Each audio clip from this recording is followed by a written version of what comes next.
अगर आप कभी लैसिक सर्जरी कराने के लिए आई टेस्टिंग कराने गए हैं तो आपके डॉक्टर ने कॉर्नियल थिकनेस के बारे में आपको ज़रूर बताया होगा।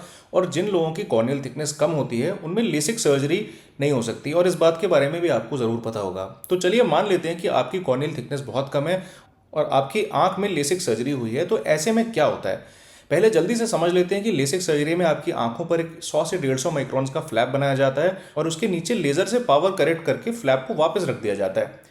ये एक तरीके का मॉडिफिकेशन है, और अगर किसी भी चीज़ में मॉडिफिकेशन होता है तो उसकी परमिसिबल लिमिट होती है। जैसे एग्जाम्पल के तौर पर, अगर आप अपनी आंख को स्ट्रक्चरल इंजीनियर के पॉइंट ऑफ व्यू से देखेंगे तो सोचिए कि एक बिल्डिंग में 10 पिलर हैं। उसमें से अगर एक पिलर में क्रैक आ जाए तो आपकी बिल्डिंग को कुछ नहीं होगा। 10 में से अगर 5 पिलर कोलैप्स कर जाएं तो आपकी बिल्डिंग गिर भी सकती है।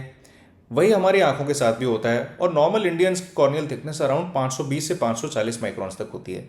ऐसे केस में अगर हम बहुत हाई पावर पर करेक्शन करते हैं और आपका कॉर्निया पतला है तो वो डिस्टेबलाइज भी हो सकता है और इसकी वजह से आगे की तरफ बल्ज करने लगता है। इस कंडीशन को हम कहते हैं पोस्ट लेसिक एक्टेजिया।